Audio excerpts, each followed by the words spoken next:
पर हो नाही न आलिया संदेह हो।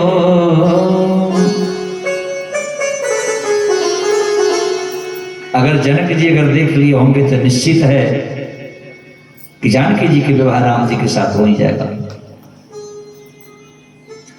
सब जो वहां पर महिलाएं बैठी हुई थी ऊपर में देख रही हैं, जो विधेयस बने संजोग तो कृतकृत हो सब लोग।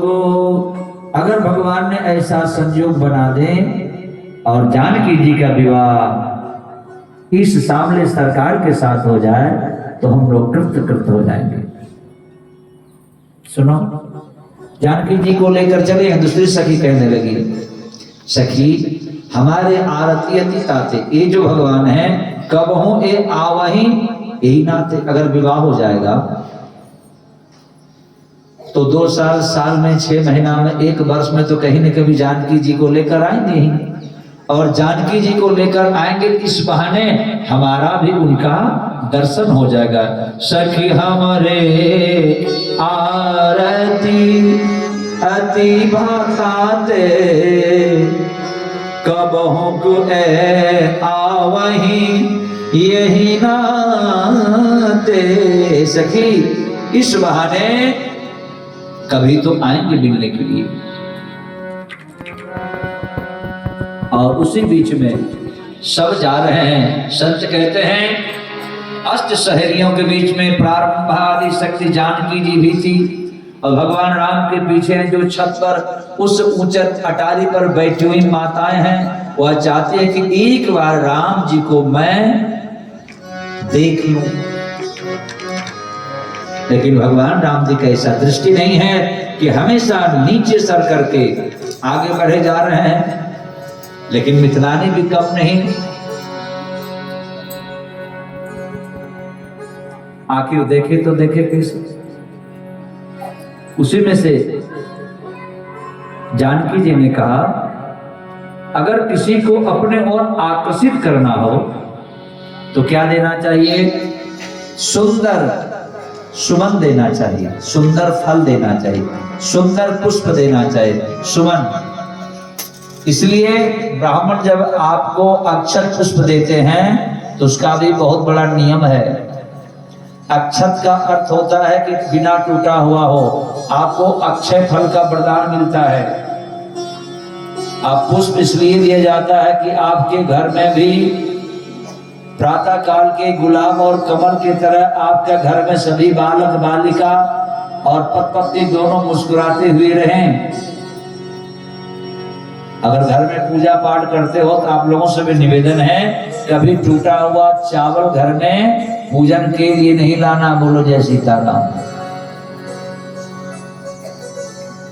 और जानकी जी ने कहा किसी को अपने और अगर आकर्षित करना हो, देखना हो तो उसे सुंदर मन दो, सुमन दो। और सुमन लेकर के अक्षत भी दिया, और अक्षय ऐसा हो कि हमारा मन ऐसा हो कि भगवान की तरफ से टूटे ही नहीं। इसलिए रघुनाथ जी को अपने तरफ दिखाने के लिए उन्होंने कहा ऊपर से उन्होंने अक्षत पुष्प ऐसे जो है उनके ऊपर कहा देखो छिड़क दो, और ऊपर से अगर पुष्प किसी के शरीर पर अगर गिरे तो पलट कर एक बार जरूर देखें। देखिए उन्होंने कहा सीतारामचंद्र भगवान की।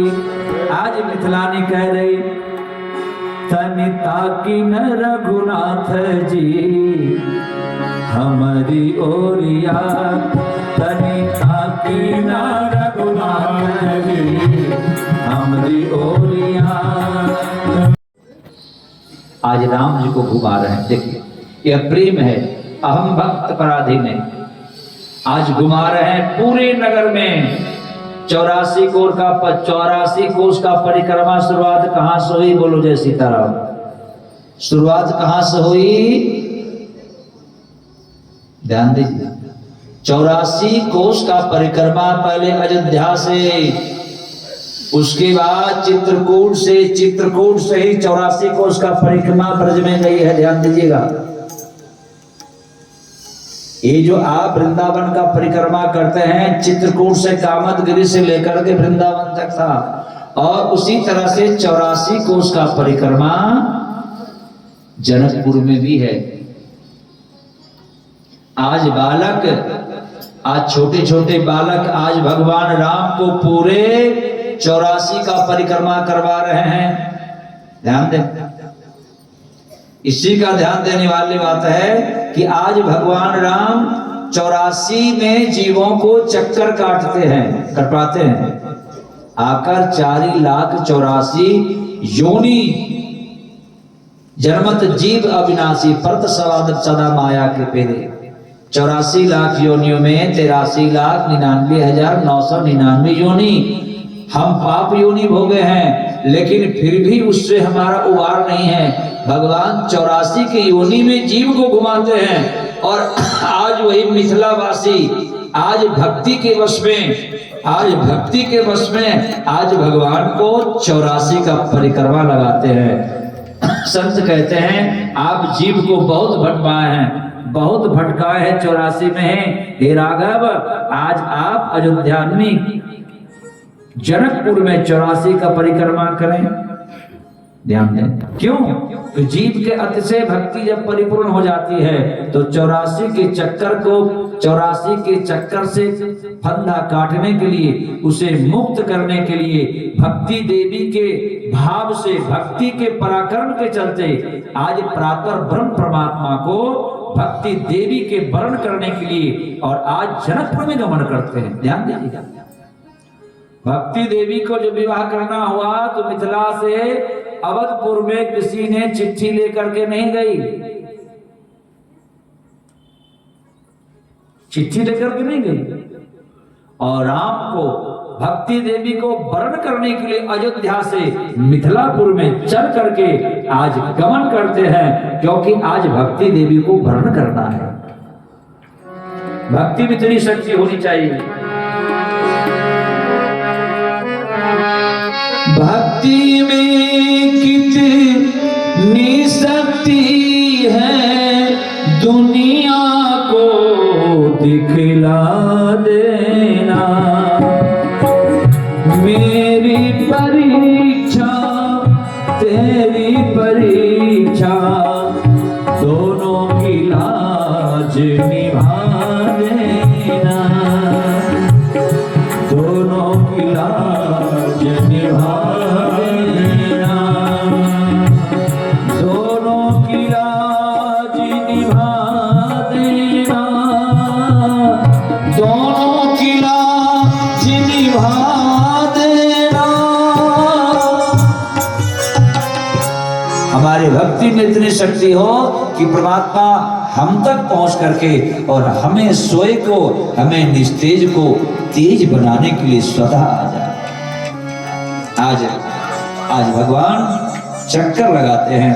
सीतारामचंद्र भगवान की जय। आज चारों तरफ से आज भगवान राम को दिखा रहे हैं, और इधर देखते देखते जब कुछ विलंब हो गया तो राम जी कहने लगे कि हे लक्ष्मण, अब हमें विलंब हो गया है, और हो न हो कहीं गुरुदेव मुझे डांटेंगे।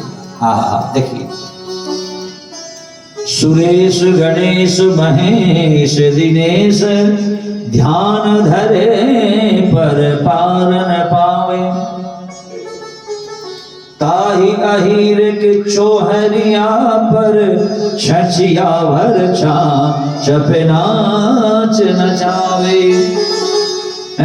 सुरेश गणेश दिनेश महेश अनवरत रात दिन चिंतन करते हैं, वह भी भगवान का ध्यान नहीं कर पाते हैं, और ब्रज में वही एक अहीर की छछिया पर छाछ पर आज भगवान श्री कृष्ण को नाच नचाते हैं। और वही परमात्मा जनकपुर में जिनके वक्र भृकुटी के वैसे सकल सप्त सागर उबलते देखा, जिनके वक्र भृकुटी के वैसे सागर सप्त उबलते देखा, आज वही भगवान परमात्मा राघवेंद्र सरकार जनकपुर में अपने गुरुदेव के भय से कह रहे कि हे लखन अब विलंब हो गया,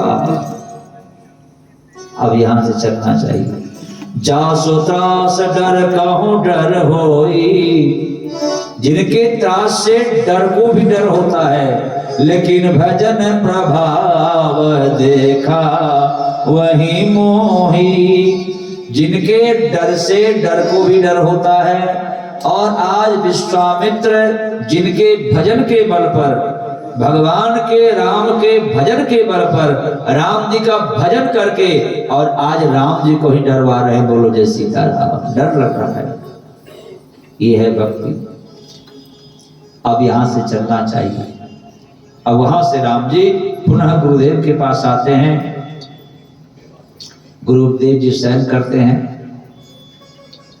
और आप दोनों भाई मिलकर गुरुदेव का चरण का सेवा कर रहे हैं, सेवा कर रहे हैं। गुरुदेव बार बार कह रहे हैं कि हे राम विश्राम करो। गुरुदेव विश्राम कर गए। राम जी उनका चरण का सेवा कर क्या हो गया? श्री राम श्री राम, कहीं कुछ तो हुआ जरूर है।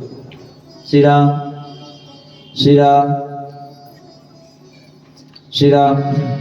राम जी उनके चरणों का सेवा कर रहे हैं। आवाज कम नहीं, कहीं कुछ खुला होगा तो वोल्टेज कम हो गया। और जब राम जी सो गए, लक्ष्मण जी चरण का सेवा कर रहे हैं, और राम जी बार बार कह रहे कि भैया आप विश्राम कर लो, लेकिन लक्ष्मण जी सोए नहीं। लक्ष्मण जी केवल लेट गए। रात काल हुआ, और सबसे पहले कौन सोए? इसको ठीक कीजिए। गुरुदेव सोए।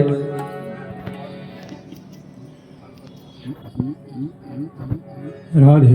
बाद में भगवान राघवेंद्र सरकार सोए उठे कि भगवान सूर्य नारायण को प्रणाम करो, उनसे आशीर्वाद प्रदान करो।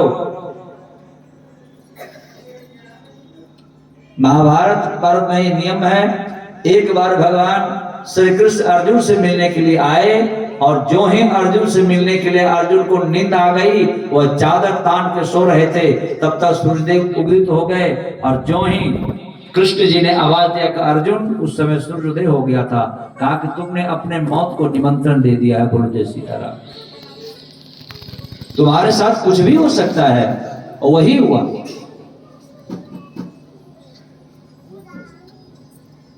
क्यों?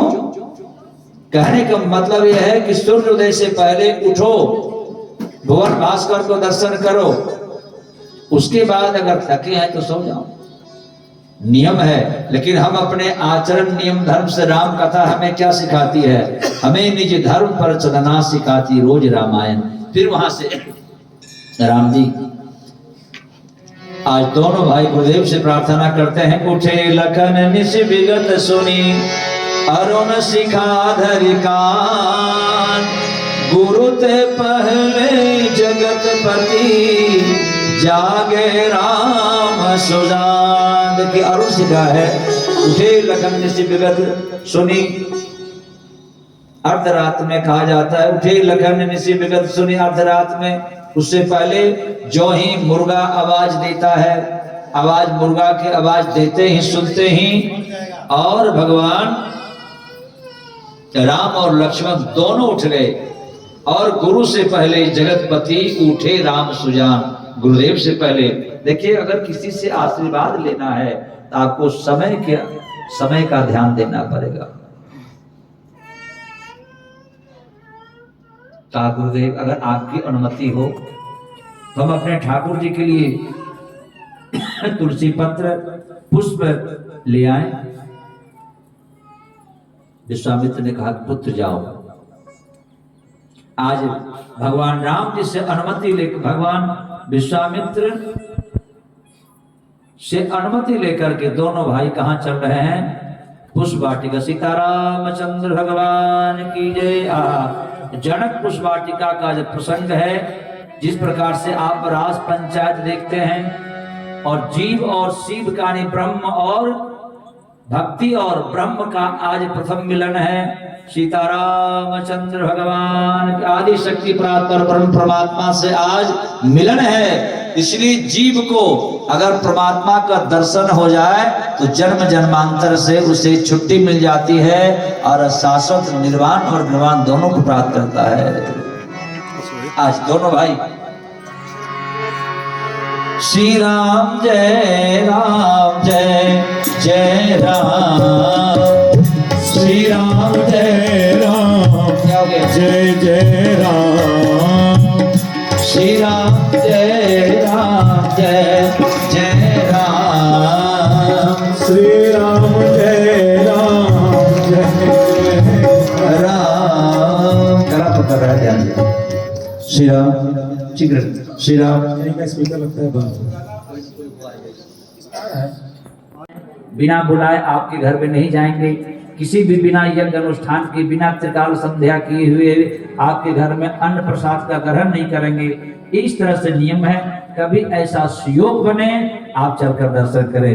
जैसे आज विश्वामित्र की अनुमति लेकर के आज राम और लक्ष्मण पुष्प वाटिका में जा रहे हैं, इसी तरह से आज भगवान राम जी भी मालीगण से पूछ रहे हैं इस सुंदर दृश्य को देख करके कि हे गुरुदेव, नहीं, राम जी आज पत्र पुष्प लेने के लिए जनकपुर के पुष्प वाटिका में गए हैं और मालीगण राम जी को देख करके विचार करने लगे।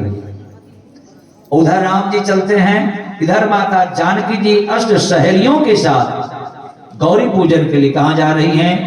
उसी जगह सीतारामचंद्र भगवान की जय। आज मालीगण जा रहे हैं, माली से पूछ रहे हैं भगवान राम कि भैया मैं फूल उतार लूं? लक्ष्मण जी ने कहा कि भैया ये बताए, हम राजा जनक जी के अतिथि हैं, हमें इसमें पूछने की क्या बात है? लेकिन भगवान राम ने कहा बेशक हम अतिथि हैं, लेकिन इस पुष्प वाटिका का जो सेवक हैं वह माली है। इस शास्त्र और मर्यादा है कि बिना उनसे पूछे, बिना उनसे अनुमति लिए हम एक तुलसी का दल ही उतार नहीं सकते हैं। और इसी जगह भगवान श्री कृष्ण होते तो उसे सीताराम करके, राधे श्याम करके, धक्कम धुक्का दे करके फूल उतार लेते, लेकिन भगवान राम जी ने ऐसा नहीं किया। इसी बीच में जानकी जी भी अष्ट सहेलियों के बीच में गौरी पूजन के लिए आ रही हैं और इधर भगवान राम जी कहाँ हैं? पुष्प वाटिका में आए और राम जी को देख करके, और पुष्प वाटिका के जो माली हैं वह भगवान को देख रहे हैं। नक्षत्र वर्णन देख करके कहा कि शायद आप वही हैं जो कल आप पूरे जनकपुर वासियों को अपने मोहने रूप में मोह डाले, मोहनी मंत्र से आपने सभी को मंत्र मुग्ध कर दिए।